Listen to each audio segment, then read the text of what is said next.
नमस्कार दोस्तों, मेरा नाम है विमल सिंह बालाजी। स्टडी अड्डा में आपका स्वागत है। DElEd second semester fourth semester दिसंबर 2022 एग्जाम के लिए इंग्लिश की बैक टू बैक क्लासेस हम आपको करा रहे हैं। तो क्लास नंबर 10 आज हम देखेंगे और आज का हमारा टॉपिक होगा एक्टिव पासिव वॉइस और साथ ही साथ डीएलएड में पूछे गए प्रश्न भी इसमें शामिल होंगे। इससे पहले क्लास नंबर 9 देखी थी। यदि पिछला वीडियो नहीं देखा हो, साइड में बटन पे वीडियो मिल जाएगा। डायरेक्ट इनडायरेक्ट नरेशन हमने पिछली वाली क्लास में देखा था और कंप्लीट प्लेलिस्ट वीडियो के डिस्क्रिप्शन में मिल जाएगी सभी सब्जेक्ट की। ये आपका सेकंड सेमेस्टर का कोर्स है जहां पर भी आपको पूछा जाता है यहाँ से प्रश्न, और फोर्थ सेमेस्टर में भी आपका कोर्स में दे रखा है। तो चलिए वीडियो को स्टार्ट करते हैं। सबसे लास्ट में क्वेश्चन हम आपसे भी पूछेंगे। तो सबसे पहले बेसिक से एकदम समझते हैं आपका कि जो एक्टिव वॉइस है ये आखिर होता क्या है। एक्टिव वॉइस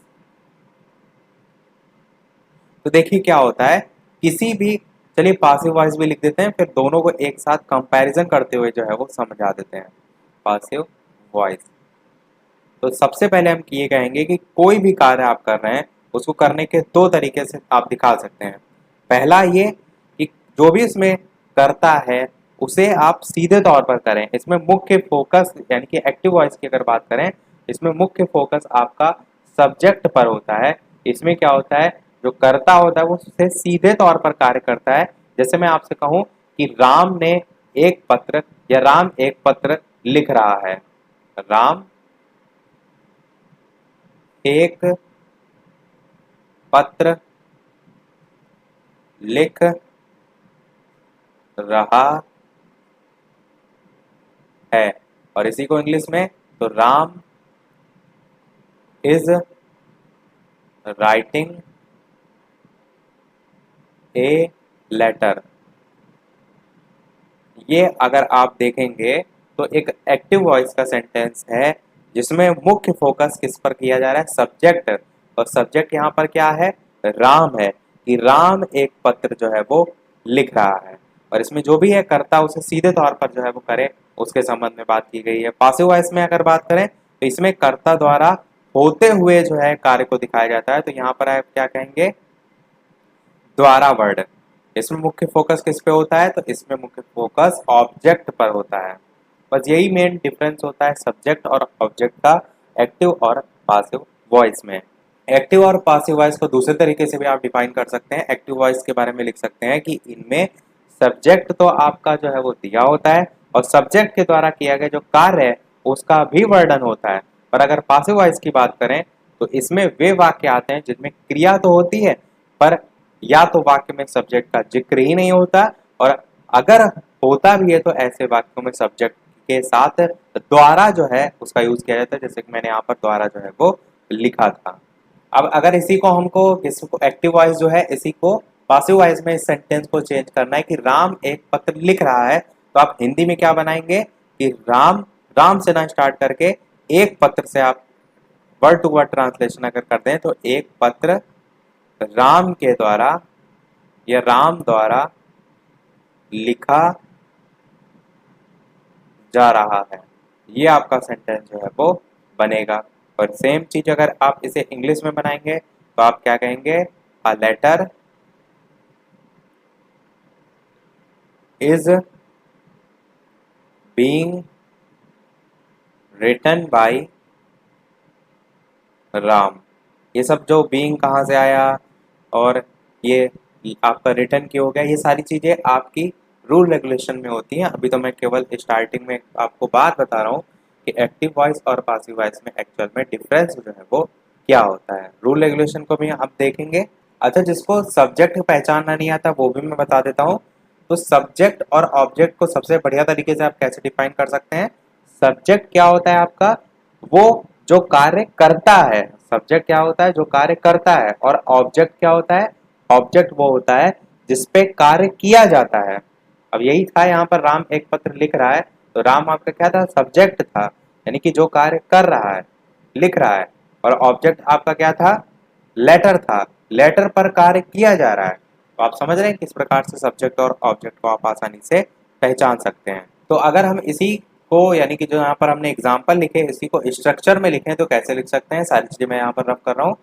एक्टिव वॉइस जो है इसको हम लिख सकते हैं, एसी में शॉर्ट में लिख देता हूँ एक्टिव वॉइस। तो एक्टिव वॉइस में सबसे पहले आपका आता है सब्जेक्ट, ये स्ट्रक्चर आपको अवश्य पता होना चाहिए। फिर आपका आता है वर्ब और फिर आपका आता है ऑब्जेक्ट। अब ये हो गया किसमें, आपका एक्टिव वॉइस में, एक्टिव वॉइस में। और दूसरा आपका पासिव वॉइस में। तो पासिव वॉइस में क्या हो जाता है, जो यहाँ पर ऑब्जेक्ट है वो इसका सब्जेक्ट बन जाता है, यानी कि यहाँ पर सबसे पहले क्या आएगा, आपका ऑब्जेक्ट आएगा, फिर आपका वर्ब आएगा और फिर ये वाला जो है सब्जेक्ट आ जाएगा। तो इस प्रकार से आपका स्ट्रक्चर जो है वो होता है। तो इस बेस पर आप एक्टिव और पासिव वॉइस को पहचान सकते हैं। एक चीज यहाँ पर आपको ये भी ध्यान रखनी होगी कि एक्टिव और पासिव जो वॉइस है वो दोनों में सब्जेक्ट और ऑब्जेक्ट तो सेम रहता है, लेकिन जो वर्ब है उसमें जो है आपका बदलाव आपको देखने को मिलता है। तो ये तो मैंने आपको लिख दिया कि आप पहचानेंगे कैसे। अब हम क्या करते हैं, रूल बाय रूल सारी चीजों को जानते चलते हैं। तो सबसे पहले लिख देते हैं रूल नंबर 1। इसके अलावा वीडियो सारी चीजें समझ में आ रही हो तो वीडियो को क्या करना है, आपको लाइक करना है। वीडियो को लाइक भी अवश्य कर दीजिएगा, आप ही के लिए यहाँ सारी मेहनत की जा रही है, तो आपका एक लाइक तो वीडियो पर बनता ही है। बात करते हैं रूल नंबर 1 की। तो अभी जो मैंने स्ट्रक्चर में बताया कि कैसे आपका ऑब्जेक्ट सब्जेक्ट आगे पीछे बदलता है, तो रूल नंबर 1 में आपका यही आता है, पहला और सबसे बेसिक नियम, कि जो वाक्य संरचना होती है आपकी पासिव वॉइस से या एक्टिव वॉइस से पासिव वॉइस में, तो सब्जेक्ट जो है उसकी जगह आपका ऑब्जेक्ट आ जाता है और ऑब्जेक्ट जो है उसकी जगह आपका सब्जेक्ट आ जाता है। एक एग्जाम्पल से भी हम देखेंगे, जैसे मैं लिखता हूं राम राइट्स ए लेटर। तो यहाँ पर आपका क्या देखिए सब्जेक्ट है, राम आपका सब्जेक्ट है, लेटर आपका ऑब्जेक्ट है। ऑब्जेक्ट क्या बन जाता है सब्जेक्ट में, तो यहाँ पर क्या आ जाएगा, ए लेटर, पूरा ए लेटर आपका जो है ऑब्जेक्ट है, तो ए लेटर। और यहाँ पर आएगा इज क्यों आया वो सारी चीजें मैं आपको बताऊंगा, केवल अभी मैं सब्जेक्ट और ऑब्जेक्ट की बात कर रहा हूँ। तो रिटन बाय राम। अब देखिए यहाँ पर जो ए लेटर है इसका जो पासिव वॉइस है उसमें आपका सब्जेक्ट बन गया, और यहाँ पर जो है आपका जो ऑब्जेक्ट था आपका एक्टिव वॉइस का, वो आपका किसमें, पासिव वॉइस में सब्जेक्ट बन गया। सेम यही चीज अगर आप दूसरे वाले पॉइंट में देखेंगे, यानी कि एक्टिव वॉइस का जो सब्जेक्ट है वो पासिव वॉइस में ऑब्जेक्ट बन गया। तो इस प्रकार से खाली इंटरचेंज होता है, साधारण सी चीज है। तो यहाँ पर आप लिख भी सकते हैं समझने के लिए, बाकी आप समझ गए होंगे। बात करते हैं रूल नंबर 2 की। रूल नंबर 2, रूल नंबर 2 आपका ये कहता है कि जो आपका पासिव वॉइस है, जो पासिव वॉइस है इसमें मेन वर्ब जो होती है आपकी, मेन वर्ब जो है इसकी केवल थर्ड फॉर्म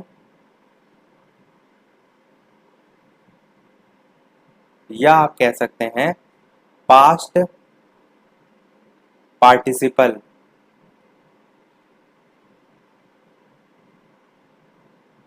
पास्ट पार्टिसिपल जो है इसका ही प्रयोग जो है वो किया जाता है। इसके अलावा कोई और फॉर्म नहीं आती है, चाहे किसी भी प्रकार का सेंटेंस हो। जैसे मैंने अभी आपको बताया था राम राइट्स अ लेटर था, तो वहां पर क्या वर्ड आ रहा था, राइट्स आ रहा था। ये किस में आ रहा था, ये आपका एक्टिव वॉइस में आ रहा था। जब आप उसे पासिव में चेंज कर रहे थे तो ये राइट्स किस में चेंज हो रहा था, रिटन में चेंज हो रहा था।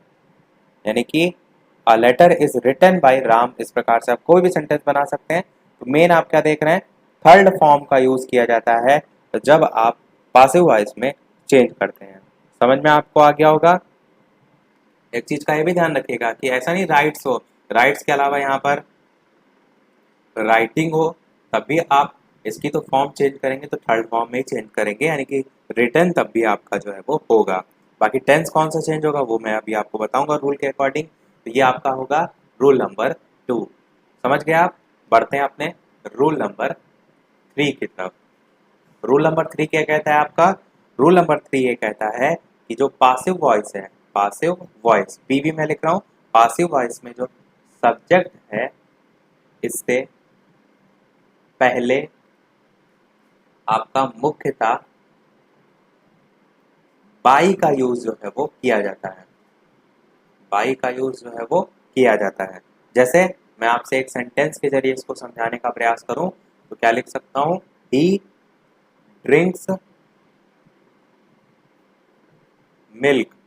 ये आपका सेंटेंस है, ही ड्रिंक मिल्क। तो आप जब आप इसे चेंज करेंगे तो मिल्क आपका जो है इसमें सब्जेक्ट बन जाएगा, तो आप क्या कहेंगे, मिल्क। फिर आपका इज, ड्रिंक जो है इसकी मैंने क्या कहा, थर्ड फॉर्म हमेशा यूज होती है, रूल नंबर 2 में मैंने बताया। तो आप क्या यहाँ पर ड्रंक लिखेंगे, मिल्क इज ड्रंक। और ये वाला बाई जो है, ये मैं आपको बता रहा हूँ कि जो सब्जेक्ट है उससे पहले मुख्यतः आपका बाई का यूज किया जाता है। तो सब्जेक्ट तो ऊपर वाले में एक्टिव में यही ही था, तो इसी सब्जेक्ट की बात की गई, यानी कि बाई आपका ही जो है वो यहाँ पर जो आएगा जब चेंज हो जाएगा तो हिम में बन जाएगा फुल स्टॉप। तो यही कहा गया है कि जो सब्जेक्ट एक्टिव वॉइस का है उससे पहले आपका बाई यूज किया जाता है। तो इस बाई को लेकर के आपका रूल नंबर 3 जो है वो हो जाएगा। अब बात करते हैं रूल नंबर आपका 4। रूल नंबर जो 4 है आपका, वो इसी रूल नंबर 3 का संशोधित रूप भी आप इसे कह सकते हैं। क्यों? क्योंकि किसी भी वाक्य में जो सब्जेक्ट होता है आपका, उसकी कंडीशन के अनुसार आपका बाई की जगह विद या आप कह सकते हैं टू, इसका प्रयोग भी जो है वो किया जाता है। लेकिन ऐसे केसेस आपको बहुत कम देखने को मिलते हैं, ज्यादातर केसेस में आपका बाई का यूज ही जो है वो किया जाता है। टू वाले अगर एग्जांपल की हम बात करें तो आप क्या लिख सकते हैं, आई नो हिम। अब इसे आप कैसे चेंज करेंगे, तो हिम जो है आपका यहाँ पर सब्जेक्ट आ जाएगा, ही इज, नो का आपका हो जाएगा थर्ड फॉर्म नोन। फिर यहाँ पर आपका क्या लगेगा, बाई। तो पर मैंने क्या कहा, कुछ ऐसी कंडीशन होती है जहाँ पर विद या टू लगता है, तो यहाँ पर आपका टू लगेगा, नोन टू, और यहाँ पर मी। तो इसी स्पेशल कंडीशन की मैं आपसे बात जो है वो कर रहा था। इसी प्रकार एक सेंटेंस आपका आता है, वाटर फिल्स अ टैंक। तो वहां पर जब चेंज होता है तो वहां पर विद का यूज होता है। आप उसको चेंज कैसे करेंगे, a tank is filled with water. तो वहां पर टू भी नहीं आता आपका, बाय भी नहीं आता, विद आता है। तो अधिकतर जगह आपको बाय यूज करना है, पर सब्जेक्ट के अकॉर्डिंग, सब्जेक्ट क्या मांग रहा है उसके अकॉर्डिंग आप विद या टू का यूज भी कहीं कहीं कर सकते हैं अगर जरूरत है। देखते हैं अपना next rule, rule number 5। Rule number 5 ये कहता है कि जो आपका टेंस होता है, हेल्पिंग वर्ब होती है उसमें अलग अलग टेंस में हेल्पिंग वर्ब जो होती है वो भी आपकी जो है वो बदलती है। अब इसके लिए एक एक टेंस को हमको देखना पड़ेगा, तो रूल नंबर 5 के अंतर्गत हम सभी टेंस को जो है एक एक करके देखते हैं। तो सबसे पहले हम किसकी बात करेंगे, प्रेजेंट इंडेफिनिट टेंस। जल्दी से बताइए प्रेजेंट इंडेफिनिट टेंस की हेल्पिंग वर्ब क्या होती है। तो आप क्या कहेंगे, एक्टिव जो वॉइस होता है या एक्टिव वर्ब भी कह सकते हैं, इसमें आपका सेंटेंस जो दिया होगा वो एस, या आप कह सकते हैं ई एस। ये सारे मैं टेंस इसीलिए स्टार्टिंग में पढ़ा चुका था। या आप कहेंगे डू डस। ये सारी चीजें आपके सेंटेंस में एक्टिव वॉइस का जो सेंटेंस होगा उसमें होगी। तो आप इसे किस में चेंज करेंगे, पासिव वॉइस में, ये आपको याद रखना है। तो आप कहेंगे प्रेजेंट इंडेफिनिट टेंस जो है आपका चेंज होता है जब उसमें एस ई एस या डू डस हो, तो इज एम आर में जो है वो चेंज होता है। अब इसके एग्जाम्पल की अगर बात करें तो जैसे कि अभी मैंने देख बताया था, राम राइट्स अ लेटर, तो a letter is written by आपका हिम हो जाएगा। मैंने सेंटेंस क्या लिखा था, राइट्स लिखा था।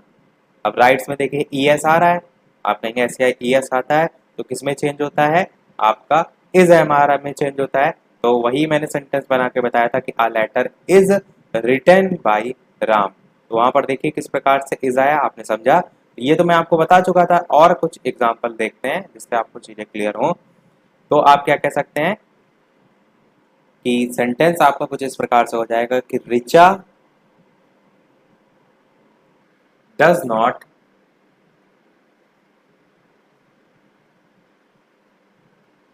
Right a letter. तो बताइए इसका आपका क्या बनेगा, क्योंकि रूल तो मैंने लगभग लगभग बता दिया आपको जितने बेसिक हैं, और जो इस टेंस से रिलेटेड है वो भी मैंने बता दिया। तो सबसे पहले आपका क्या आएगा, जो आपका एक्टिव वॉइस में सेंटेंस में ऑब्जेक्ट होता है वो आपका पासिव वॉइस में सब्जेक्ट बन जाता है, तो आप क्या लिखेंगे, आ लेटर। ना आपको समझ में आया? फिर क्या लिखा हुआ है, Richa does not write a letter. आगे आपका डज जो है वो चेंज हो जाएगा इज एम आर के हिसाब से, तो आप यहाँ पर कह सकते हैं इज नॉट। और उसके आगे राइट आया है तो राइट की थर्ड फॉर्म आपकी रिटर्न हो जाएगी, WRITTEN। और बाद में मैंने कहा था बाई आता है, और फिर आपका जो सब्जेक्ट रिचा है वो इसमें बन जाएगा ऑब्जेक्ट, यानी कि बाई रिचा। तो ये आपका जाकर जो है वो सेंटेंस बन जाएगा। एक इंट्रोगेटिव का भी इसी का एग्जाम्पल देख लेते हैं, ये सारी चीजें मैं रफ कर रहा हूँ। तो इंट्रोगेटिव का एक एग्जाम्पल आपका इस प्रकार से हो जाएगा कि डज राम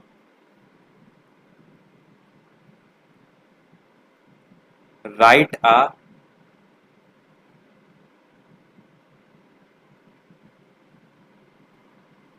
लेटर और क्वेश्चन मार्क। ये आपका एक इंट्रोगेटिव एक्टिव में एक्टिव वॉइस में दे रखा है। तो अब आप इसे कैसे चेंज करेंगे, तो डस आपका दे रखा है और राम, तो सबसे पहले आप ये देखेंगे कि डस को चेंज किस में करेंगे, तो इज़ामार में चेंज करेंगे। और यहाँ पर आ लेटर जो है आपका उसका ऑब्जेक्ट इसका सब्जेक्ट बनेगा, तो यहाँ पर आप इज लिखेंगे क्वेश्चन वर्ड के रूप में, इज ए लेटर। फिर राइट का रिटर्न, फिर बाई आपका इसके बाद आएगा, और लास्ट में राम। तो ये आपका सेंटेंस बन जाएगा। तो ये तो हमने इस वाले देख लिए। अगर इसके अलावा एम आर की बात करें, तो जैसे कि आप क्या कह सकते हैं, ही सेल बुक्स। अब यहाँ पर जो बुक्स है ये आपका आगे इसमें सब्जेक्ट बनेगा बुक्स। अब बुक्स आप देख रहे हैं प्लूरल है, तो इसके साथ इज नहीं आएगा, इसके साथ आपका आर आएगा। तो बुक्स आर, सेल की थर्ड फॉर्म क्या होगी, सोल्ड। बाई आपका आ जाएगा, और ही आपका हिम में जो है वो चेंज हो जाएगा। तो books are sold by him. Simple से हैं, समझ में आपको आ रहे होंगे, क्योंकि मैंने एकदम बेसिक से समझाया आपको। ये आपका पहला टेंस था। बढ़ते हैं अपने दूसरे टेंस की तरफ। दूसरा आपका टेंस क्या है, present continuous tense. Present continuous tense की पहचान जल्दी से बताइए। तो आप क्या कहेंगे, एक्टिव वॉइस में आपको इज, एम, आर जो है वो देखने को मिले, क्योंकि यही प्रेजेंट कॉन्टिन्यूअस टेंस में होते हैं। तो ये किस में चेंज हो जाएंगे आपके, जब पासिव वॉइस में आप चेंज करेंगे, तो आप कहेंगे इज बीइंग में आ जाएगा आपका। इसी प्रकार एम बीइंग आ जाएगा आपका। इसी प्रकार आर बीइंग आ जाएगा आपका। तो ये चीज आपको ध्यान रखनी है। प्रेजेंट इंडेफिनिट था तो प्रेजेंट कॉन्टिन्यूअस में चेंज हुआ। प्रेजेंट कॉन्टिन्यूअस में ऑलरेडी हो तो साथ में बीइंग लग जाएगा। इसको देखते हैं एग्जाम्पल के जरिए। तो आप क्या कहेंगे, she is cooking food. She is cooking food, तो ये आपका आ जाएगा। अब इसे आप कैसे चेंज करेंगे, जो फूड है यानी फूड है, इसको आप बनाएंगे क्या, इसका सब्जेक्ट। तो फूड यहाँ पर आपका आएगा इज, क्योंकि जब मैंने कहा था इज दे रखा हो तो इज बीइंग में चेंज होता है, तो फूड इज उसके साथ साथ बीइंग आ जाएगा। समझ गए आप इतनी चीज, बस यही इससे समझाने का मेन मकसद था। और आगे तो कुकिंग जो है इसकी थर्ड फॉर्म कुक्ड आ जाएगी, कुक्ड। और फिर बाई आएगा, और सी आपका जो चेंज होगा वो हर में चेंज होगा। सी के साथ हर, ही जो था उसके साथ हिम, ही के साथ हिम, और सी के साथ हर। ये आपने एक एग्जाम्पल देख लिया। एक निगेटिव वाला भी वाक्य देख लेते हैं, सारी चीजों को रफ कर देते हैं, क्योंकि आपने रूल तो समझ ही लिया है। तो सेंटेंस आपका कुछ इस प्रकार हो जाएगा, you are not, you are not singing a song, singing a song. अब इसको कैसे चेंज करेंगे आप, तो सबसे पहले सॉन्ग को आगे लाएंगे, और उसके साथ साथ ए को भी आगे लाएंगे, क्योंकि ये पूरा आपका जो है वो ऑब्जेक्ट है। यहाँ पर आपका क्या आएगा, ए सॉन्ग, ए सॉन्ग। उसके बाद नॉट को लगाने से पहले आप ये भी देखिए कि ये आपका सेंटेंस किस में है, इज़ामार में दे रखा है, यानी कि प्रेजेंट कॉन्टिन्यूअस में है। प्रेजेंट कॉन्टिन्यूअस में क्या होता है, बीइंग आपका और आ जाता है। यहाँ पर आपको जब आपका ए सॉन्ग आ गया है सब्जेक्ट, तो इसके अकॉर्डिंग लगाना होता है इज़ामार। तो ये आपका सिंगुलर के फॉर्म अकॉर्डिंग आप यहाँ पर इज लगाएंगे, इतनी बात आपने समझी। उसके बाद ये आपका नॉट लगाएंगे और जो बीइंग है वो इसके बाद लगेगा। आप नॉट को बाद में लगाकर बीइंग पहले लगा देंगे, ये गलती ना कीजिएगा। तो a song is not being, फिर आपका आगे क्या बनेगा, जो सिंगिंग है इसकी थर्ड फॉर्म, सिंगिंग की थर्ड फॉर्म होती है संग, SUNG, संग। उसके बाद आएगा बाई और यू का आपका इसी प्रकार यू में जो है वो आ जाएगा। ये आपका सेंटेंस बन जाएगा, a song is not being sung by you. एक आपका इंट्रोगेटिव का भी सेंटेंस देख लेते हैं। सेंटेंस की आपको मेन प्रैक्टिस करनी है, क्योंकि जो आपसे प्रश्न में पूछा जाता है वो सेंटेंस पूछा जाता है, बाकी कथा कहानी नहीं पूछी जाएगी कि क्या होता है आपका एक्टिव वॉइस, क्या होता है पासिव वॉइस। तो is she singing a song, इसीलिए मैंने यहाँ पर अलग अलग तरीके से एग्जाम्पल जो है वो करा रहा हूँ ताकि आप कर ले जाएं आसानी से। Is she singing a song, ये आपका हो जाएगा इंट्रोगेटिव का। अब यहाँ पर आप क्या करेंगे, सबसे पहले जो भी आपका क्वेश्चन वर्ड है उसको सबसे पहले लाएंगे। तो इज आपका आएगा सबसे पहले, इसको चेंज करना है कि नहीं वो आप इसके ऑब्जेक्ट के अकॉर्डिंग, यानी ए सॉन्ग यहाँ लिखेंगे। अब ए सॉन्ग तो आपका सिंगुलर ही है, तो इज का इज ही रहेगा। ध्यान ऊपर आपको वाले वाक्य से आ गया होगा। तो इज ए सॉन्ग, फिर आपका आएगा बीइंग, क्योंकि इस तो ऑलरेडी आ चुका है, तो बीइंग इससे आपके सब्जेक्ट लिखने के बाद जो ऑब्जेक्ट को सब्जेक्ट में बदल लिया उसके बाद आपका बीइंग आएगा, इज ए सॉन्ग बीइंग, फिर सिंगिंग की थर्ड फॉर्म संग, फिर बाई, और सीक जो है इसका चेंज हो जाएगा हर में। तो मेन आपको इन दो वाक्यों में क्या समझ में आ रहा है कि जो इज है जब नकारात्मक वाले हो तो उसके बाद नॉट लगाएंगे फिर बीइंग लगाएंगे। इसी प्रकार जो इंट्रोगेटिव वाले हैं, प्रश्नवाचक वाक्य हैं, उसके लिए आप सबसे पहले आपका जो भी क्वेश्चन वर्ड है वो अगर हेल्पिंग वर्ब के रूप में है तो आगे लिखेंगे। उसके बाद आप इसको जो ऑब्जेक्ट था उसको सब्जेक्ट बनाएंगे, उसके बाद बीइंग लिखेंगे, फिर बाकी सारी चीजें। इतनी चीजें आपने समझ ली। बढ़ते हैं अपने अगले रूल की तरफ। अगला रूल क्या है आपका, जब आपका टेंस को प्रेजेंट परफेक्ट टेंस, अब इसके लिए समझिए। तो प्रेजेंट परफेक्ट टेंस में आपकी क्या हेल्पिंग वर्ब आती है, एक्टिव वॉइस में यहाँ पर इसलिए लिख देता हूँ एक्टिव, क्योंकि जो सेंटेंस होगा वो आपका इसी प्रेजेंट परफेक्ट टेंस में होगा, तभी तो आप उसे चेंज करेंगे। तो हेल्पिंग वर्ब आपकी होती है हैज या हैव। और जब आप इसे पासिव वॉइस में चेंज करेंगे तो ये आपको याद रखना है कि किस में चेंज होती है। तो आप कहेंगे हैज बीन में आपका चेंज होता है, या हैव बीन में आपका चेंज होता है। समझ गए आप इतनी बात। अब बढ़ते हैं एग्जाम्पल की तरफ। एग्जाम्पल आप लिख सकते हैं जैसे कि he has completed the task, ये आपका सेंटेंस है। देखिए प्रेजेंट परफेक्ट टेंस का है, हैज लगा हुआ है, हेल्पिंग वर्ब से आप पहचान रहे हैं। अब इसको आप चेंज कैसे करेंगे, तो वही पुराना जो है प्रोसेस, जो द टास्क है वो आपका सबसे आगे आ जाएगा, द टास्क। फिर आपका जो हैज है वो किस में चेंज होगा, हैज बीन में चेंज होगा द टास्क के अकॉर्डिंग, तो हैज ही रहेगा आपका, यानी कि हैज बीन में चेंज हो जाएगा। कंप्लीटेड ऑलरेडी थर्ड फॉर्म है आपकी, तो इसको आप ऐसे ही लिख दीजिए कंप्लीटेड, और बाद में बाई, और जो ही है वो आपका किस में चेंज होगा, हिम में। ये जाकर आपका सेंटेंस जो है वो बन जाएगा, the task has been completed by him. इसी प्रकार अगर आपका नकारात्मक आ गया तो आप क्या बनाएंगे, जैसे कि आपका सेंटेंस आ जाए कि द, नहीं, he has not completed the task, he has not completed the task. नकारात्मक में यही इसी को लेकर पूछ लिया जाए तो आप क्या कहेंगे, the task has not been, has आएगा पहले, फिर नॉट आएगा, फिर बीन आएगा, जैसे ऊपर देख रहे थे सेम वही process, has not been completed by him.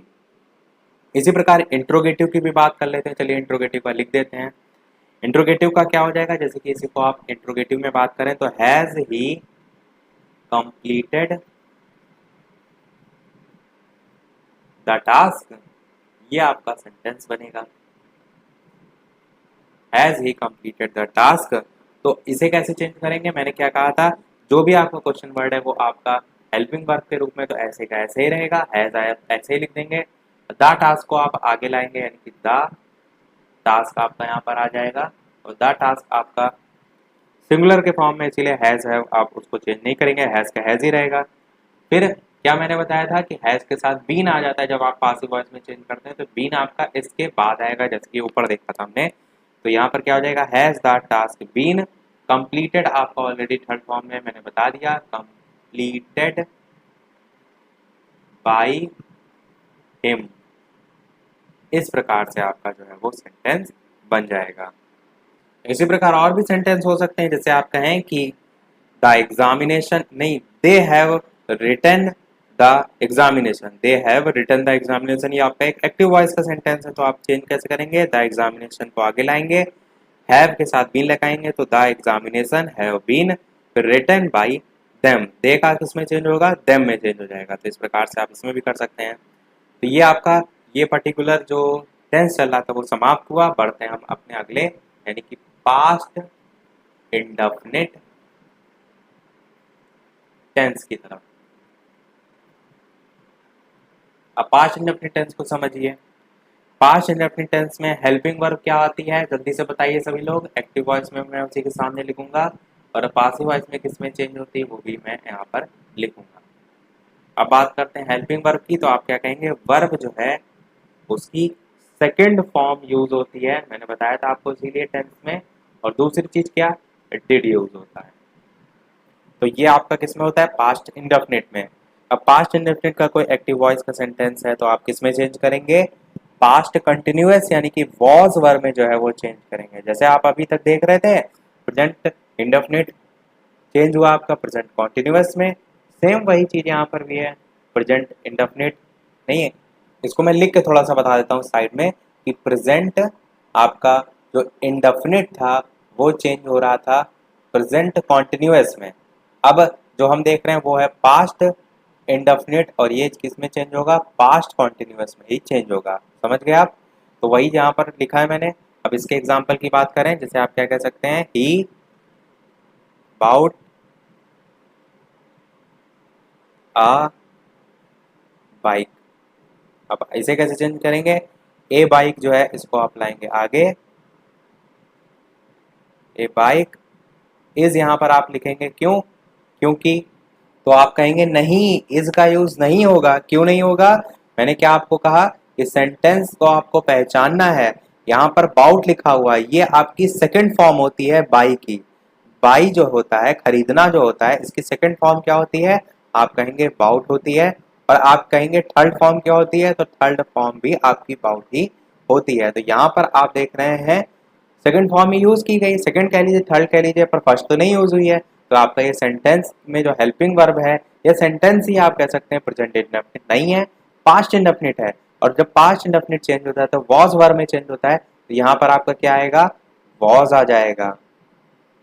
A bike was, फिर आप आगे बाउट जो है इसकी थर्ड फॉर्म यही होती, तो इसको ऐसे ही लिख देंगे, बाई लगाएंगे और ही जो है आपको चेंज कर देंगे हिम में। तो ये आपका सेंटेंस बन जाएगा।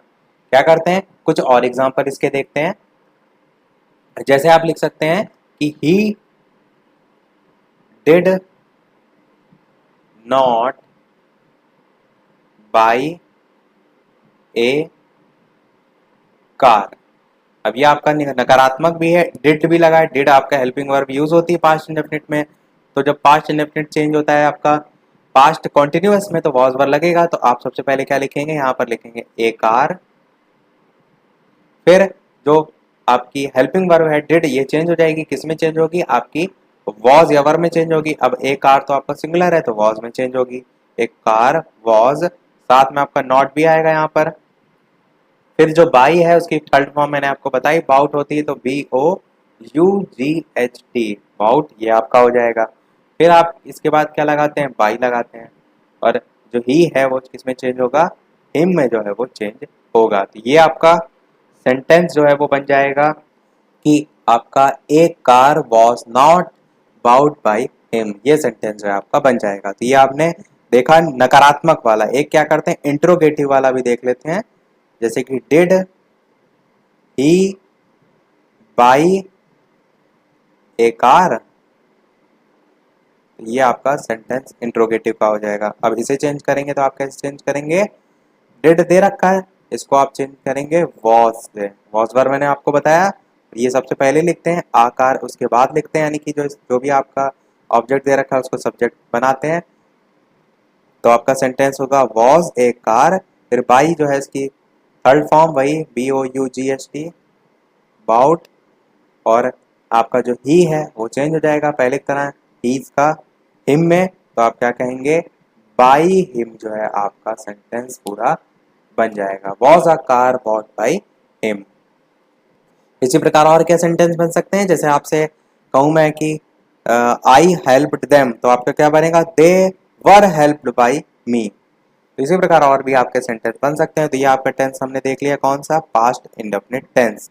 अब एक और टेंस देख लेते हैं, पास्ट कॉन्टिन्यूअस टेंस, उसके बाद बाकी सारी चीजें जो है हम आपके नेक्स्ट पार्ट में देखेंगे। वीडियो ज्यादा लेंथी ना हो और आपको भी समझ में आता रहे, इसलिए हम थोड़ा थोड़ा ही करके जो है वो देख रहे हैं। थोड़ा क्या, लगभग तब भी बहुत सी चीजें हमने देख ली हैं।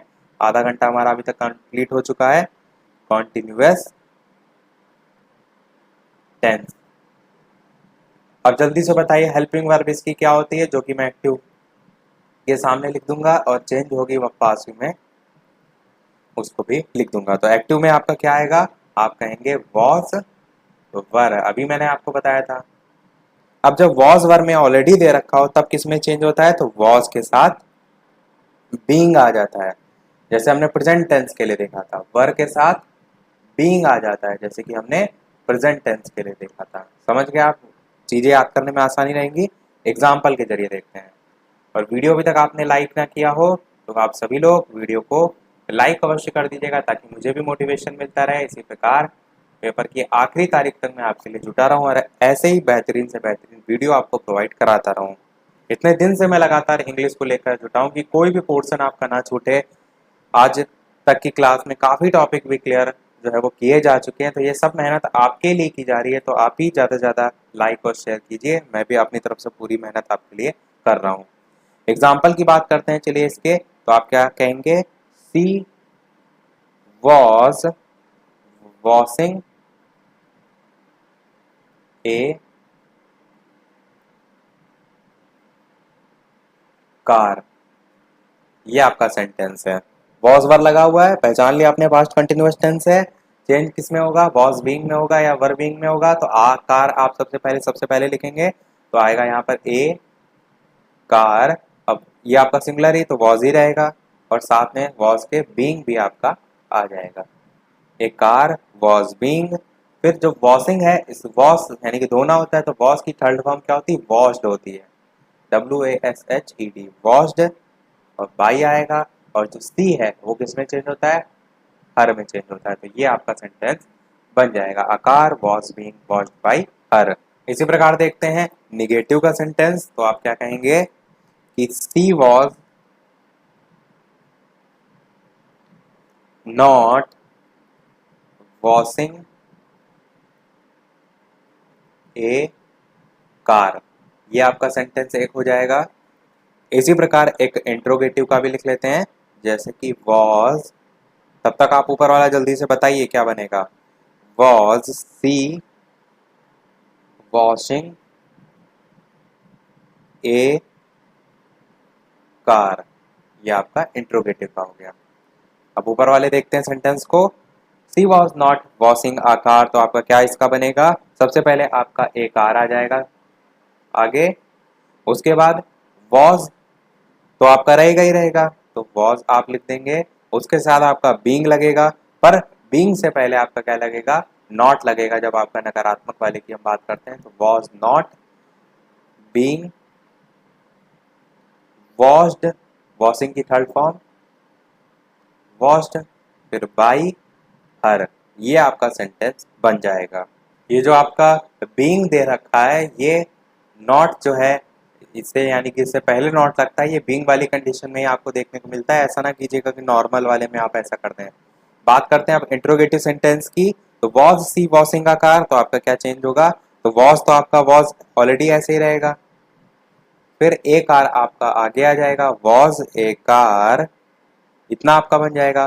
फिर मैंने क्या बताया कि वॉज आप ऑलरेडी यूज कर चुके हैं, वॉज के साथ बीइंग लगता है, तो वो इस ऑब्जेक्ट का जब सब्जेक्ट बना देते हैं उसके बाद लगेगा, तो बीइंग यहाँ पर आएगा आपका वॉज ए कार बीइंग, आगे वही आपका वॉश जो है उसकी थर्ड फॉर्म, फिर आपका आएगा बाई, फिर सी का हो जाएगा आपका हर। तो ये आपका सेंटेंस जो है वो बन जाएगा।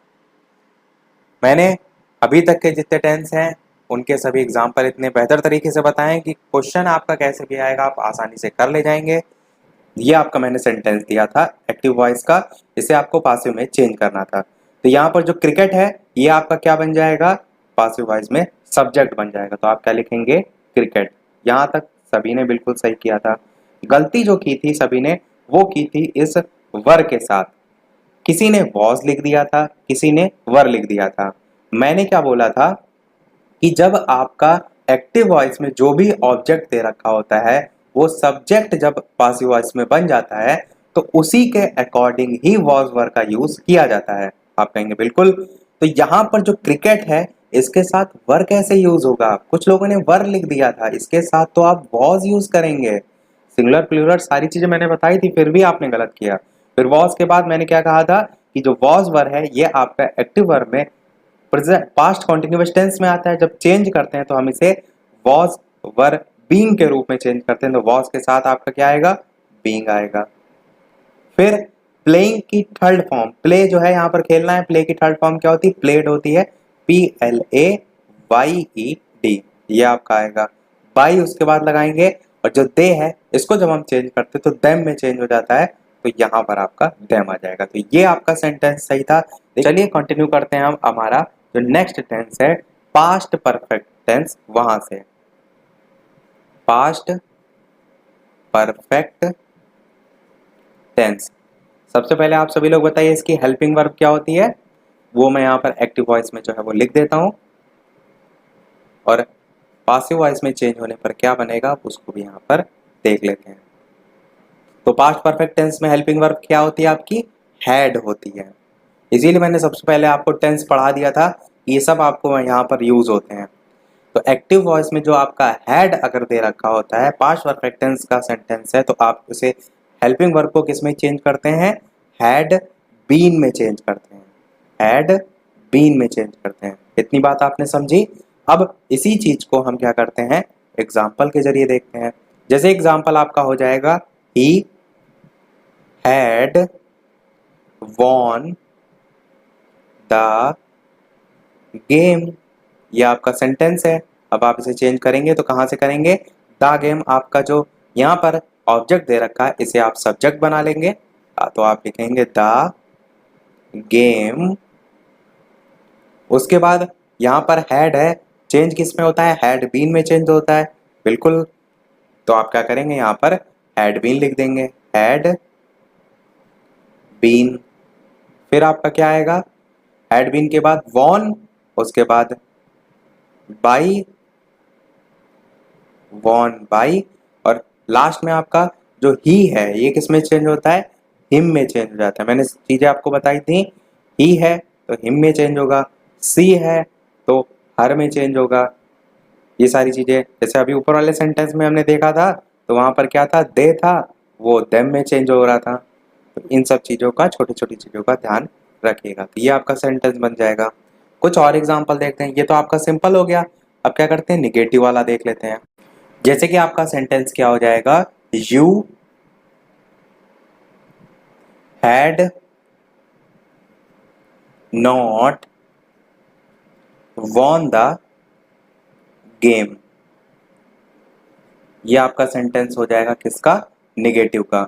इसी प्रकार इसको जल्दी से सभी लोग कीजिए, तब तक मैं लिख देता हूं एक इंट्रोगेटिव का भी सेंटेंस, ताकि दोनों टाइप के आपके सेंटेंस की प्रैक्टिस हो जाए। तो इंट्रोगेटिव का मैं तब तक लिख रहा हूं, had they won the game, ये आपका सेंटेंस हो गया। अब बताइए ऊपर वाले का क्या बनेगा। सबसे पहले हम क्या करेंगे, द गेम को आगे लाएंगे तो द गेम। फिर जो हैड है, हेल्पिंग वर्ब यहाँ पर चेंज होगी, तो मैंने बताया हैड के साथ बीन लगेगा, तो यहाँ पर हैड तो आप लिखेंगे, उसके बाद नॉट लिखेंगे, उसके बाद बीन आएगा, ये चीज इससे पहले भी मैंने क्लियर की है, यहाँ पर भी मैं क्लियर कर रहा हूँ। हैड नॉट बीन होगा, उसके बाद वॉन होगा, फिर बाई होगा, और यू जो है ये यू ही रहेगा, by you, full stop.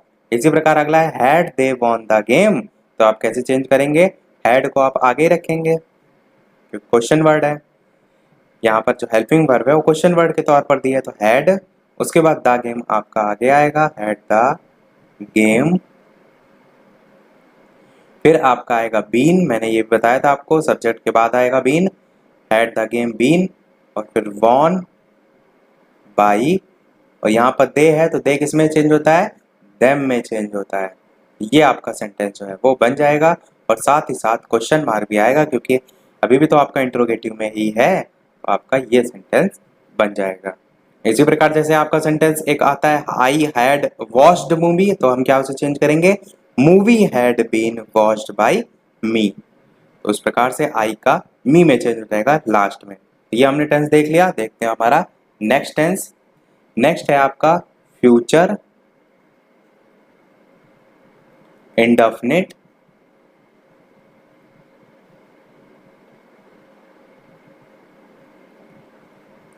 Tense. अब जल्दी से बताइए फ्यूचर इंडेफिनिट टेंस की हेल्पिंग वर्ब क्या होती है? वो मैं यहाँ पर एक्टिव में लिख दे रहा हूँ, और किसमें चेंज करेंगे वो भी आपको पता होना चाहिए। तो बात करें फ्यूचर इंडेफिनिट टेंस की, तो उसकी हेल्पिंग वर्ब क्या मैंने बताई थी आपको? विल या शैल। अब विल शैल किस में चेंज होता है? तो विल बी या शैल बी, इस टाइप से बी लग जाता है, आपको खाली बी ध्यान रखना है। ऐसा करते हैं, इसको इस प्रकार से लिखते हैं, विल शैल और be, will be shall be, इस टाइप से आपका चेंज होता है। अब क्या करते हैं, कुछ एग्जाम्पल इसके देखते हैं। जैसे इसको डिलीट कर देते हैं, उसके बाद ऊपर नीचे दो करके एग्जाम्पल लिख देते हैं। तो एग्जाम्पल के तौर पर आप लिख सकते हैं the cat will kill the rat. ये आपका एक सेंटेंस हो जाएगा। इसी प्रकार ये आपका विल का है तो एक शैल का भी देख लेते हैं। I shall do the work tomorrow. तो जल्दी से बनाइए आप सभी लोग, देखते हैं कितने लोगों का सही है। ये दो आपके सेंटेंस हैं। तो सबसे पहले ऊपर वाले को बनाएंगे तो कैसे बनेगा आपका? सबसे पहले तो द रैट जो है वो आपका आगे आ जाएगा, फिर जो विल है वो आएगा, फिर विल के साथ आपका बी आएगा, मैंने कहा था विल बी शैल बी। किल जो है इसकी थर्ड फॉर्म क्या होगी? किल्ड। फिर आपका बाई आएगा, और फिर बाई द आपका स्टार्टिंग वाला कैट। इसी प्रकार दूसरे सेंटेंस को बनाएंगे तो I shall do the work tomorrow. तो स्टार्टिंग आप कहाँ से करेंगे? द वर्क से करेंगे, क्योंकि टुमारो आपका यहाँ पर नहीं ऑब्जेक्ट है, क्योंकि हम ऑब्जेक्ट को सब्जेक्ट बनाते तो द वर्क आपका ऑब्जेक्ट है, तो इसे हम बनाएंगे सब्जेक्ट। द वर्क आपका सबसे पहले आएगा, उसके बाद आप हेल्पिंग वर्ब लेंगे तो शैल आपका क्या लगता है? जो प्लूरल है उसके साथ, और उसके साथ जैसे कि आई है, वी है, उसके साथ आपका शैल भी लगता है, और अन्य सभी जो सब्जेक्ट होते हैं उसके साथ विल भी लगता है। यहाँ पर आप विल जो है वो लगाएंगे, उसके साथ बी लगाएंगे, तो द वर्क विल बी। फिर आप क्या करेंगे? विल बी डू जो है इसकी थर्ड फॉर्म लगाएंगे तो आपका हो जाएगा डन। फिर टुमारो आपका ऐसे ही आ जाएगा, ये चेंज नहीं होता, नरेशन नहीं हम कर रहे हैं कि टुमारो को आप नेक्स्ट डे में चेंज कर दीजिए। अच्छा एक चीज ये कल कुछ लोग गलती कर रहे थे, कल वाले वीडियो में मुझे याद है कि नो चेंज किसी का लिख रहे थे, किसी एक पर्टिकुलर जब टेंस को मैं पढ़ा रहा था उसमें नो चेंज लिख रहे थे। नो चेंज आप क्या कर रहे थे? डायरेक्ट इनडायरेक्ट को एक्टिव पासिव में जो है वो मिला रहे हैं, तो दोनों के रूल अलग हैं। डायरेक्ट इनडायरेक्ट में आपको इसीलिए पहले पढ़ा चुका हूँ कि उसको इसमें आप अलग अलग ध्यान रखिए। तो डन टुमारो और बाई मी, तो दोनों के रूल एक दूसरे में ना मिला दीजिएगा, वरना एग्जाम में भी आप गलत कराएंगे। इसी प्रकार एक इंट्रोगेटिव का भी सेंटेंस देख लेते हैं। सेंटेंस क्या हो जाएगा? जैसे कि आपका will you call me again. Will you call me again, ये आपका सेंटेंस जो है वो है will you call me again. तो आप इसे कैसे चेंज करेंगे, तो विल जो है इसको आप चेंज करेंगे शैल में, फिर आई जो है आपका सब्जेक्ट के रूप में आ जाएगा, जो मी है वो आपका यहाँ पर चेंज होकर आई आएगा, फिर शैल के साथ लगता क्या है आपका बी लगता है। मैंने अभी क्या बताया था कि जो शैल है वो आपका आई के साथ और वी के साथ लगता है, आई और वी के साथ। तो यहाँ पर शैल के साथ आपका आई लग गया, उसके बाद बी लगेगा, विल बी शैल बी वाला, आई बी। फिर आप क्या लिखेंगे, कॉल्ड, कॉल की थर्ड फॉर्म कॉल्ड, फिर अगेन और फिर बाई यू ये वाला आ जाएगा। तो इस प्रकार से आपका सेंटेंस बन जाएगा। बात करते हैं अब अपने अगले टेंस की। अगला टेंस है आपका फ्यूचर परफेक्ट टेंस। जल्दी से बताइए इसकी हेल्पिंग वर्ब क्या होती है फ्यूचर परफेक्ट टेंस की, जिसको मैं लिखता हूं एक्टिव वॉइस में और जिसको चेंज आपको करना होगा पासिव वॉइस में। एक चीज को यहाँ पर मैं और क्लियर कर दूं कि ऐसा जरूरी नहीं है कि आपको हमेशा एक्टिव से पासिव में ही चेंज करने को दिया जाए, अपोजिट में भी दिया जाता है। रूल आपका वही अपोजिट में लग जाएगा, बस इतना सा डिफरेंस होगा। इसीलिए मैं सारी चीजें एक ही तरीके से चल रहा हूँ एक्टिव से पासिव वॉइस में, ताकि आप ज्यादा कंफ्यूज में जो है वो ना हो। तो हेल्पिंग वर्ब क्या होती है एक्टिव वॉइस या फ्यूचर परफेक्ट टेंस में, तो आप क्या कहेंगे, विल हैव होती है, या कह सकते हैं शैल हैव होती है। अब इसको किस में चेंज करेंगे, विल हैव शैल हैव, तो आपका विल हैव या शैल हैव साथ में बीन जो है वो आ जाता है, will have been shall have been, इतना से अंतर आता है। तो आप क्या कहेंगे, जो आई वी है उसके साथ आपका शैल हैव बीन यूज हो जाएगा और सभी जो सब्जेक्ट होते हैं उनके साथ आपका विल हैव बीन यूज हो जाएगा। अधिकतर ऑथेंटिक बुक में आप देखेंगे तो इसी प्रकार से दिया है, पर कुछ कुछ जगह क्या होता है केवल विल में ही सबको चेंज कर दिया जाता है, पर वो ऐसा नहीं होता है। मेन आपका यही तरीका होता है, will have been shall have been. अब क्या करते हैं, इसको एग्जाम्पल के जरिए देखते हैं। तो एग्जाम्पल आपका इस प्रकार से हो जाएगा कि I shall have bought a book. अच्छा, मैं ये बार बार सभी सेंटेंस में नहीं बता रहा हूँ कि थर्ड फॉर्म ही आपकी यूज होगी, वो पहले वाले में मैंने आपको बता दिया था पार्ट में कि हर जगह आपकी थर्ड फॉर्म यूज होगी, तो उसमें आप कंफ्यूज बिल्कुल भी ना होइएगा। एक सेंटेंस ये हो गया, एक और लिख देते हैं, एक साथ दो सेंटेंस को देखते हैं। तब तक पहला वाला आप सभी लोग कीजिए, ट्राई कीजिए, क्योंकि ट्राई करेंगे तभी आपको आएगा। तो सेंटेंस है आपका, you will have helped me.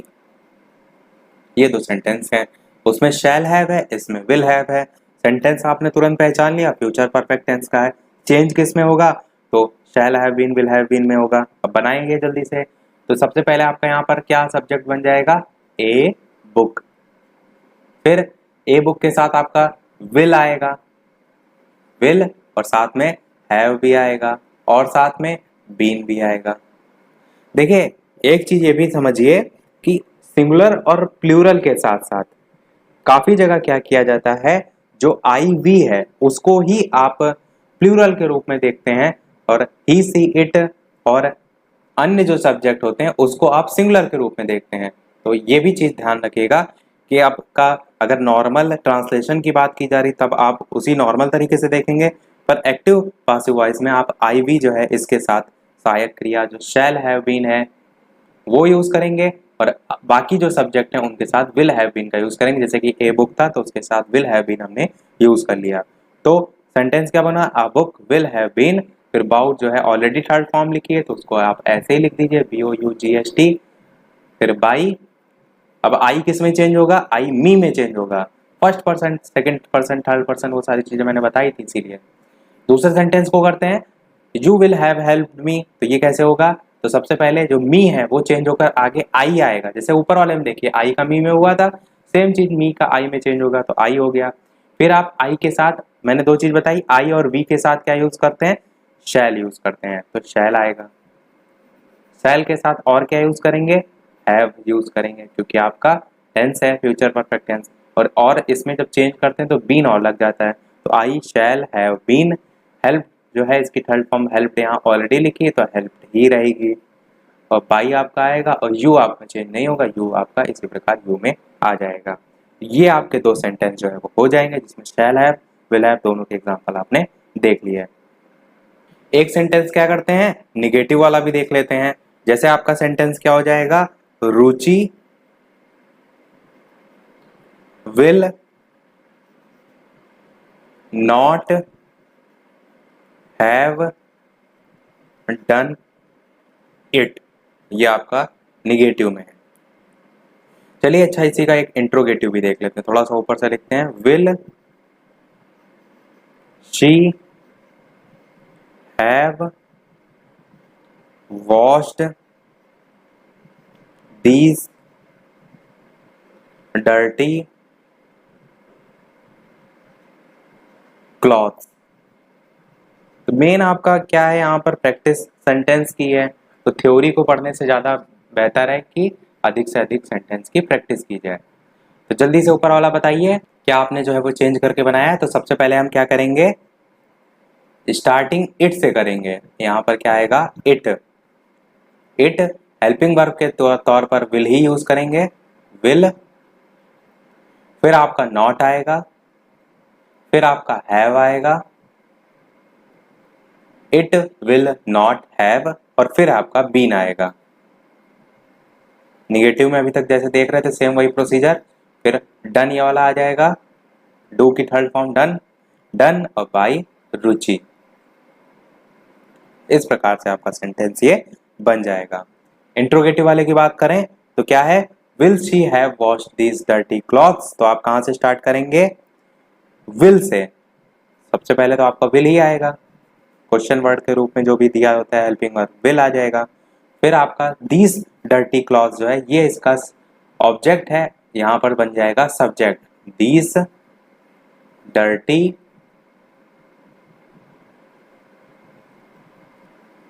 Clothes. फिर आपका जो हैव है ये हैव ही रहेगा, तो हैव बीन आपका यहाँ पर आप लिख सकते हैं हैव बीन। हैव बीन के बाद आपका जो वॉश है उसकी थर्ड फॉर्म वॉश्ड ऑलरेडी लिखी है, तो वॉश्ड यहाँ पर लिख सकते हैं वॉश्ड। फिर बाई और शी चेंज किस में होगा, हर में। इस प्रकार से आपका सेंटेंस बन जाएगा। तो आपका सेंटेंस बन जाएगा, will these dirty clothes have been washed by her. सभी टाइप के हमने एग्जांपल देख लिए और सभी टाइप के टेंस भी आपके समाप्त हो गए। अब कुछ टेंस आपके ऐसे भी जो चेंज जो है वो किसी में नहीं होते हैं। कौन कौन से, पहला आपका होता है प्रेजेंट परफेक्ट कॉन्टिन्यूअस टेंस। दूसरा आपका होता है पास्ट परफेक्ट कॉन्टिन्यूअस टेंस। तीसरा आपका होता है फ्यूचर परफेक्ट कॉन्टिन्यूअस टेंस। ये तीन तो आपने सारे परफेक्ट कॉन्टिन्यूअस टेंस वाले देख लिए, ये किसी में भी चेंज नहीं होते हैं। देखिए जो जो मैंने आपको पढ़ाए हैं केवल वही चेंज होते हैं, बाकी जो अभी तक नहीं पढ़ाए हैं वो आपके किसी में चेंज नहीं होते। तो ये तीन हो गए, और एक चौथा मैंने कौन सा नहीं पढ़ाया था, फ्यूचर कॉन्टिन्यूअस टेंस। और आपका जो इंट्रांसिटिव, पांचवें नंबर पे आप लिख सकते हैं इंट्रांसिटिव, जो वर्ब वाले सेंटेंस जो है वो होते हैं वो भी आपके चेंज नहीं होते। तो ये आपके इतने टेंस होते हैं जो आपके किसी में भी चेंज नहीं होते हैं। तो लास्ट अब हम क्या करते हैं, जो लेट वाले आते हैं उनको और देख लेते हैं, फिर ये आपका टॉपिक जो है वो समाप्त हो जाएगा। लास्ट में एक क्वेश्चन हम आपसे भी पूछ लेंगे। तो एग्जाम्पल के जरिए हम देखते हैं, जैसे कि आपका हो जाएगा कॉल द सर्वेंट। ये आपका सेंटेंस एक्टिव वॉइस में दे रखा है, इसे आपको पासिव वॉइस में चेंज करना है। तो आप कैसे चेंज करेंगे, तो सेंटेंस आपका चेंज होकर बनेगा let the servant be called by you. ये आपका सेंटेंस बनेगा। अब इस सेंटेंस में ध्यान दीजिए क्या सारी चीजें देने वाली हैं। और ये भी आपको पता होना चाहिए, लेट वाले जो सेंटेंस होते हैं इन्हें हम इम्परेटिव सेंटेंस जो है वो कहते हैं। अब देखिए इसमें क्या सारी चीजें हैं कि इम्परेटिव सेंटेंस में आता क्या क्या है। तो आप क्या कह सकते हैं, किसी प्रकार की आज्ञा हो गई, निवेदन हो गया, प्रार्थना हो गई, सुझाव हो गया। ये जो भाव होते हैं अलग अलग, उसको प्रकट करने के लिए आपका इम्परेटिव सेंटेंस में यूज होता है। और ऐसे जो सेंटेंस होते हैं उसमें आपका जो सब्जेक्ट होता है वो आप कह सकते हैं छुपा रहता है, इसीलिए हम लेट से बनाते हैं उसको। उसमें सब्जेक्ट जो है वो छुपा रहता है, या कह सकते हैं कर्ता जो है वो यू होता है, इसीलिए जो है आपका छुपा रहता है। दूसरी चीज इसमें क्या ध्यान देने वाली है कि जैसे जो भी आपका सेंटेंस है, अगर वो सेंटेंस आपका पॉजिटिव है, ना तो नकारात्मक है, ना तो आप कह सकते हैं प्रश्नवाचक, यानी कि ना तो निगेटिव है ना तो इंट्रोगेटिव है, अगर आपका सिंपल टाइप का जो है वो सेंटेंस है जिसे हम पॉजिटिव कहते हैं सेंटेंस, तो उसमें जो भी आपका यहाँ पर वर्ब दे रखी होगी, जैसे कि कॉल है, तो वो जो भी वर्ब होगी वो उसके फर्स्ट फॉर्म में होगी। क्योंकि अभी तक तो हम देखते थे पासिव वॉइस में, एक्टिव वॉइस में जो है जब चेंज कर रहे थे तो थर्ड फॉर्म में पासिव वॉइस में आ जाती थी, पर यहाँ पर तो ये सेंटेंस एक्टिव वॉइस में है, तो ये चीज ध्यान रखिएगा कि ये आपकी फर्स्ट फॉर्म में जो है वो रहती है जब आपका सेंटेंस किसमें हो, पॉजिटिव वॉइस, पॉजिटिव में जो है वो इस टाइप से आप कह सकते हैं। दूसरी चीज आपको क्या ध्यान देनी है यहाँ पर कि जब ऐसे जो सेंटेंस होते हैं उसको चेंज करते हैं तो सबसे पहले आप लेट को लाते हैं, और लेट के बाद जो है आपका ऑब्जेक्ट आता है। कॉल द सर्वेंट में सब्जेक्ट आपका छिपा हुआ है, आप कह सकते हैं। वर्ब आपकी कॉल है, मैंने बताया कॉल की थर्ड फॉर्म में तो कॉल यहाँ पर लगी है, कहेंगे आप हाँ। द सर्वेंट आपका क्या है, ऑब्जेक्ट है। ये जो ऑब्जेक्ट है वो लेट के बाद आता है, तो यहाँ पर देखिए ऑब्जेक्ट आपका आया है लेट द सर्वेंट। इतनी बात आपको समझ में आई। फिर आगे देखिए, तो आप आगे कहेंगे कि लेट के बाद, लेट जो है उसके बाद ऑब्जेक्ट लिखकर आप जो सहायक क्रिया बी है, बी ई वाली, इसका यूज करके जो भी क्रिया यहाँ पर दे रखी होती है, जैसे कि कॉल आपकी क्रिया है उसकी थर्ड फॉर्म यूज करते हैं, यानी कि थर्ड फॉर्म कॉल की कॉल्ड हो जाएगी, वो जो है वो यूज करते हैं। और बाकी आगे वाला वही प्रोसीजर बाई यू, क्योंकि यू आपका क्या है, मैंने क्या कहा कि जो आपका सब्जेक्ट होता है इम्परेटिव सेंटेंस में वो छिपा रहता है, और जब छिपा रहता है तो हम उसे क्या मान लेते हैं, यू। मैंने अभी बताया ना आपको, तो इसीलिए आप यहाँ पर क्या लिख देते हैं, बाई यू। एक और एग्जांपल से इसे समझते हैं जिससे आपको एकदम क्लियर हो जाएगा कि यहाँ पर क्या रूल रेगुलेशन जो है वो लिखे हुए हैं। तो सेंटेंस जैसे कि है ओपन द डोर, ये आपका सेंटेंस है। अब आप इसमें देखेंगे कि सब्जेक्ट कहाँ है। आपसे मैं पूछूं ओपन द डोर में सब्जेक्ट क्या है, तो आप कहेंगे इसमें सब्जेक्ट आपको दिख ही नहीं रहा है क्या है। अपने आप से अगर आप इसे मानना चाहें तो आप क्या कहेंगे, आप यू जो है इसे मान सकते हैं, यू इसमें छिपा हुआ है। यू यहाँ पर लिखा नहीं है पर यू आपका छिपा हुआ है। जब आप इस एक्टिव वॉइस के सेंटेंस को पासिव वॉइस में चेंज करते हैं तब ये आपका यू प्रदर्शित होने लगता है।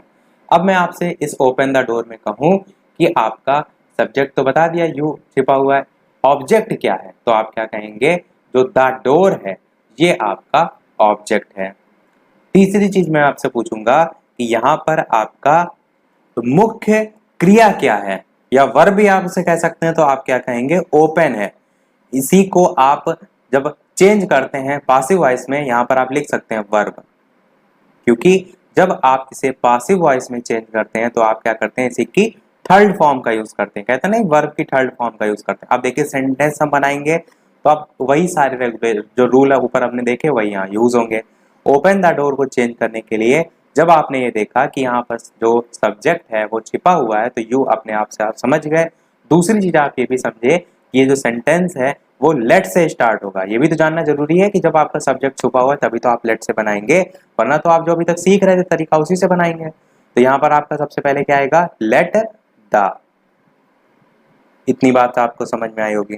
फिर आप क्या करेंगे, जो ऑब्जेक्ट यहाँ पर द डोर दे रखा है उसे आप बना देंगे इसका सब्जेक्ट, यानी कि लेट द डोर आपका हो जाएगा, द ऑलरेडी है तो डोर आप खाली लिखिए। ये चेंज जो होता है यानी कि जो लेट से स्टार्ट होता है वो केवल लेट होता है, उसके साथ दा नहीं होता है। दा तो मैंने ये द डोर वाला यहाँ पर लिख दिया था, मैंने पहले लिख दिया था, इसको लेकर कंफ्यूज ना होइएगा। सबसे पहले जो सेंटेंस है, जो आपका अगर ओपन द डोर जो है ये पॉजिटिव सेंटेंस दे रखा है, तो सबसे पहले आप क्या करेंगे, सेंटेंस में लेट लिखेंगे। उसके बाद आपका जो भी ऑब्जेक्ट दे रखा होगा, ऑब्जेक्ट क्या है, द डोर है, तो वो लिखेंगे, यानी कि लेट द डोर। इतनी बात आपको समझ में आई। उसके बाद हम क्या करेंगे, जो आपकी सहायक क्रिया है, जो मैंने क्या बताई थी ऊपर वाले में, बी, इसका यूज करते हैं। तो लेट द डोर बी, इसका यूज करके जो भी आपका वर्ब दे रखा है या मुख्य क्रिया दे रखी है, इसकी थर्ड फॉर्म यूज करते हैं। तो ओपन की थर्ड फॉर्म क्या होगी, ओपेंड होगी, OPENED। मैं इतना डिटेल में क्यों बता रहा हूं, क्योंकि मैं चाह रहा हूं कि जिसको बिल्कुल भी इंग्लिश ना आती उसको भी समझ में आए, इसीलिए मैं इतना खींच के बता रहा हूं कि सभी को आना चाहिए। ऐसा कोई ना सोचे कि अरे ये तो बहुत कठिन है। आप समझने का प्रयास कीजिए तो बिल्कुल आएगी, और अगर आप मन में बैठाल के रखें कि नहीं कठिन है, नहीं आएगी, तो जिंदगी में कभी नहीं आएगी। तो आपको कोशिश करनी है, तभी चीजें आएंगी। Let the door be opened, इतना आपने समझा। फिर मैंने क्या बताया कि बाई लगता है, जैसे कि ऊपर अभी तक जितने भी आप देख रहे थे सेंटेंस में बाई, और जो यहाँ पर यू होता है वो छिपा रहता है, इसलिए बाई के साथ यू जो है वो आ जाता है। तो इस प्रकार से आपका सेंटेंस बन जाएगा, let the door be opened by you. अब क्या करते हैं, निगेटिव वाले भी सेंटेंस देख लेते हैं। थोड़ा सा लेट वालों में लोगों को दिक्कत आती है, तो थोड़ा सा यहाँ से उनको और अच्छे से समझ में आ जाएगा। तो सेंटेंस क्या है, do not call the servant, ये आपका सेंटेंस है, जो कि आपका एक इंपरेटिव सेंटेंस है, और ये एक्टिव वॉइस में जो है वो दे रखा है। इसे आपको पासिव वॉइस में चेंज करना है। तो इसमें बनाते समय बाकी सारी वही चीज फॉलो करेंगे जो अभी तक हम करते आ रहे हैं। बस एक चीज का ध्यान रखना होगा कि जो आपका बी आता था, BE वाला, उससे पहले नॉट लिखा जाएगा। तो आप इसको बनाइए, कैसे बनेगा पासिव वॉइस में। तो सबसे पहले आपका क्या आएगा, लेट आएगा। फिर आप क्या करेंगे, द सर्वेंट जो है इसको लेकर आएंगे, लेट द सर्वेंट।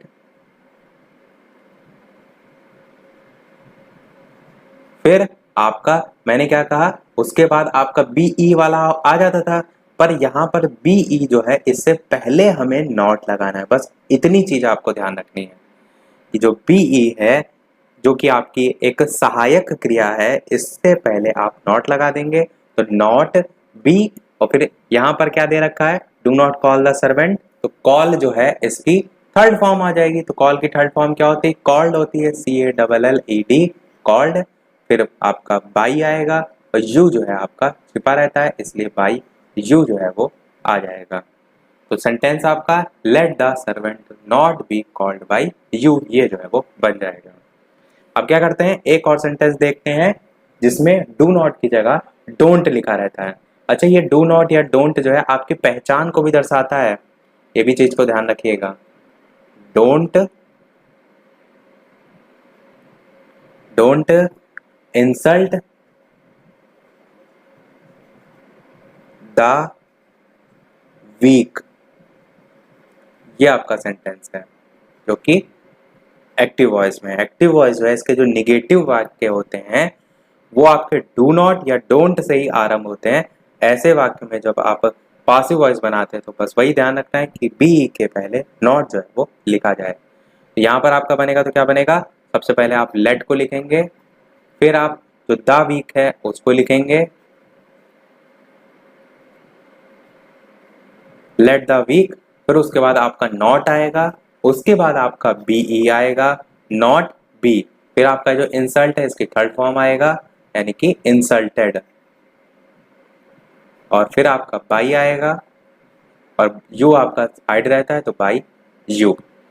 इतने हमने प्रैक्टिस कर लिए हैं कि जिसको बिल्कुल भी नहीं आता होगा, अगर उसने मन लगाकर पहले वीडियो से लेकर इस वीडियो तक देखा होगा, तो आसानी से इसको अच्छे से जो है वो आ जाएगा। लास्ट एक और देख लेते हैं एग्जाम्पल, और उसके बाद एक प्रश्न हम आपसे पूछेंगे। बाकी DLED वाला जो क्वेश्चन है उसमें, या ऐसा करते हैं कि जो हम हर वीडियो में एक क्वेश्चन पूछते हैं वो DLED वाला ही पूछ लेते हैं। DLED के 2018 में एक आया था, वो हम लास्ट में पूछेंगे। तो उससे क्या होगा, आपको भी पता चलेगा आपको कितना कुछ समझ में आया, आप सही कर पा रहे हैं कि नहीं। तो सबसे पहले कुछ एग्जाम्पल और देख लेते हैं। जैसे कि आपका सेंटेंस है, प्लीज डू इट, ये आपका सेंटेंस है। मैं वही सेंटेंस करा रहा हूँ इम्परेटिव वाले, और प्रत्येक सेंटेंस अलग अलग टाइप का करा रहा हूँ। तो अभी तक हम लेट वाले देख रहे थे। लेट वाले सेंटेंस एक अलग टाइप से भी बनते हैं जिसमें लेट का यूज नहीं होता है। जब हम क्या देखते हैं, मैंने कहा था कि इम्परेटिव में किसी प्रकार की आज्ञा, निवेदन, प्रार्थना, ये सारी चीजें होती हैं। यहाँ पर क्या है, प्लीज डू इट, तो क्या है, एक प्रकार की रिक्वेस्ट की जा रही है। तो जब सेंटेंस को आप बनाते हैं तो वहां पर रिक्वेस्ट के साथ जो है सेंटेंस को बनाते हैं। तो यहाँ पर जो सेंटेंस बनेगा वो यू से बनेगा। यू आपका आएगा, फिर आपका आर आएगा, यू आर, फिर रिक्वेस्ट जो क्या है उसकी थर्ड फॉर्म रिक्वेस्टेड आएगी, और रिक्वेस्टेड टू डू इट। ये आपका सेंटेंस जो है वो बनेगा, you are requested to do it.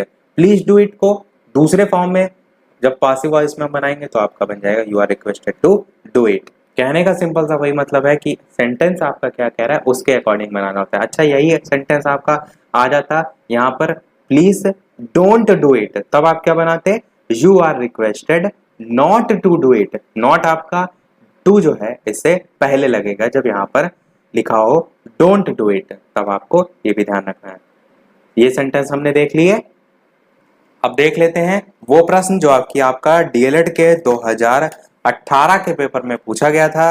और उस प्रश्न को देखने से पहले अभी तक मेरी आशा है पूरी कि आप लोग वीडियो को लाइक कर चुके होंगे। फिर भी जो लोग बाद में आए हैं, नए आए हैं, वीडियो आपको थोड़ा भी समझ में आया हो, वीडियो थोड़ा भी आपको पसंद आया हो, तो वीडियो को सभी लोग लाइक अवश्य जो है वो कर दीजिएगा, ताकि मुझे भी मोटिवेशन मिलता रहे। और इसी प्रकार पेपर की आखिरी तारीख तक ऐसे ही मैं आपके लिए जो है वो अच्छे से अच्छे प्रश्न प्रैक्टिस जो है वो कराता रहूँ। चैनल पर नए हो तो सब्सक्राइब करके भी अवश्य जुड़ जाइएगा, ताकि आगे कोई वीडियो आए तो आपसे मिस बिल्कुल भी ना हो। और टेलीग्राम चैनल से नहीं जुड़े हो तो अवश्य ऐड हो जाइएगा, ताकि कोई भी वीडियो का नोटिफिकेशन, कोई सूचना, कोई पीडीएफ, सारी चीज़ें आपको टेलीग्राम पर मिल जाए।